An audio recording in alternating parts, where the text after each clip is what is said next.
Hello and greetings from Iceland.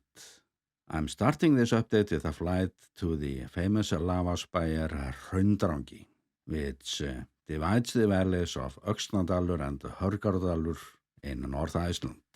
It rises to 1,075 meters above sea level at the edge of a vast debris field, since the mountain in front of us didn't used to look like this. Once upon a time it collapsed, with very likely some other events that we don't fully understand.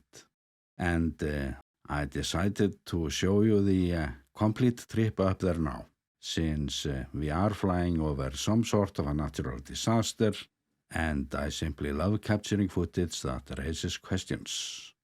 And this is precisely why geology, as a subject for photography and videography, draws me back to places like this again and again. So this is new footage. I was here this week, and I've already uploaded a few more minutes from the top to my Little Icelandic channel, and I'm linking to that video, and others from here actually. And this landscape opening scene is very appropriate today, since this video will focus on unanswered questions, starting with the Reykjanes Peninsula. Professor Þorvaldur Þórðarson was recently featured in the media, and the main question was, what about the eruption we have been anticipating? And let's first rewind to September 2025. When the Met Office started preparing us by issuing warnings. At that time, the volume of lava was already enough to set things into motion, and I was curious to see what he had to say this time. To put it simply, he stated that the chance of an eruption is now 50-50, and this chapter might be coming to an end. And this has been an extremely demanding time for Icelandic experts, who are under constant pressure from the media, not to mention my own sarcasm. So scientists are generally much more cautious in their statements now than they were 5 years ago when this all began. And now, 5 years later, the biggest question is whether this is truly over. And what I've learned is that Mother Earth loves to keep us in a state of high alert, where nothing seems to happen until our experts and volcano enthusiasts return home to open the fridge and grab a beer. That's when Mother Earth makes us jump back to our workstations. So I'm not going to lower my readiness level just yet. We still have ground uplift, although it's slower now. The Met Office just mentioned that the next eruption could potentially be much larger than the previous ones due to the increased magma volume, and that was actually the topic of my last update when I was asking myself if we are ready. So I feel it's not time to let my guard down just yet, and let's move to something different. We are now above the south coast with the Katla volcano in the background behind the village Vík. And Icelandic scientists have recently pointed out that Katla appears to be more restless than usual. I've actually heard that one before. And from what I can see now, the seismic activity is slightly more than normal, but we see no significant changes. And every time Katla shows any signs of activity, the comment section of the channel comes to life, confirming that many of my viewers are obviously following this closely. And right now, I'm actually more interested in Katla's neighbors.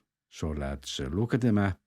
The drone was here in my last shot to help you understand the region. And near Katla, we have this nice selection of volcanoes with extremely meaningful, rich and strong Icelandic names, like Eyjafjallajökull, Tindafjallajökull, and Mýrdalsjökull, which is the glacier cap over Katla volcano. And if these major systems were to erupt, we can always brighten our day by listening to foreign journalists trying to pronounce their names.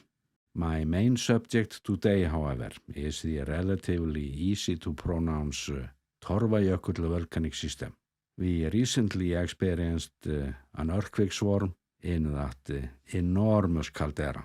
And on the edge of the crater we find Iceland's most famous highland resort, Landmannalaugar. And let's position a drone first there before we move it into the middle of the caldera.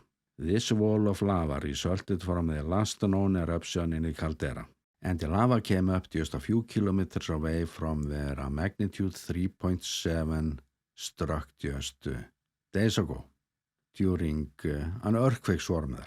And the Met Office noted that these earthquakes might be related to ground subsidence, and over time they have detected slow subsidence there, with occasional chapters of ground uplift in between. And it was during one of those uplift chapters that I decided to drive into the caldera. First in 2023 and again in 2025, when I captured even more footage, although my work there has just begun, since it's plenty to film there. And the size of this thing, this caldera, is unbelievable. And we can see the outlines here. And much like the lava by Landmannalaugar campsite, this is where the plot thickens. This lava originates from the magma chamber of Bárðarbunga volcano, meaning that this lava had to travel over 100 kilometers in underground magma dikes before it hit the surface here, midst in a separate volcanic system. And the story about that is widely recognized amongst scientists, or how Bárðarbunga has taken control over the system with magma intrusions from far away. And this lava ending up here, so far away from the magma chamber, is what I call good story value on its own. And it only demonstrates how powerful the Bárðarbunga system is. So when we focus at the Vatnajökull glacier where Bárðarbunga is, thinking about the big picture, it's clear that seismic activity is widespread beneath Vatnajökull glacier now, which raises the logical question, is the Torfajökull system being affected by the large and constantly expanding magma chamber underneath Bárðarbunga? And I'm of course not in any position to provide the answers. As usual, I'm just presenting the known features, what scientists know, and the main reason for my interest is of course that the Bárðarbunga volcano is reloading for the next chapter. And the Torfajökull caldera is only one of a wide range of scenarios, since the area impacted by volcanic eruptions from Bárðarbunga extends over 100 kilometers from the magma chamber.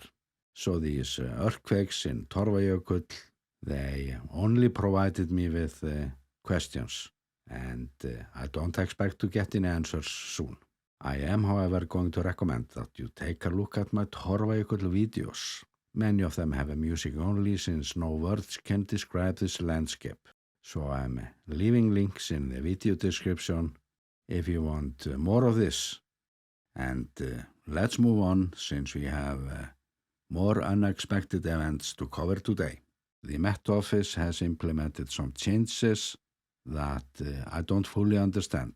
The automatic processing of earthquakes, specifically on the 48-hour overview, they used to provide a fairly accurate map that helped us to understand the big picture of seismic activity, and the accuracy on the 48-hour map was generally good, even before the Met Office made corrections, like they always do. However, the recent change means that all new earthquakes are now displayed with only 50% accuracy, which looks like less faith in the automatic results or less automatic process, because since this change, I have been seeing some unbelievable patterns emerge on the earthquake map, like the system has been going wild from time to time. So I'm hoping they are just updating the system, because It is highly important to have the accuracy that we got used to. And I'm going to finish the update where it started, on the Reykjanes Peninsula. First, I want to mention the new offshore earthquake swarm. It's only a month since the last one. So are we moving closer to some kind of event there, even an offshore eruption? I think only time will tell. And I wonder if it's a coincidence that we just went through an quite large earthquake swarm, just about where the Reykjanes Peninsula meets the South Iceland fracture zone.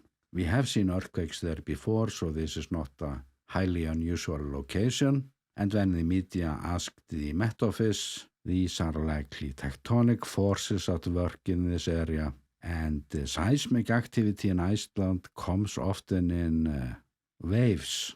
So I would not be surprised if next week might come up with something newsworthy, as it seems as we are moving into a period of more unrest than usual after a relatively quiet chapter. But it's only my guess, and I suspect that I will have to make a new update sooner than later. And with that, I'm sending you best regards from the volcano island, Iceland.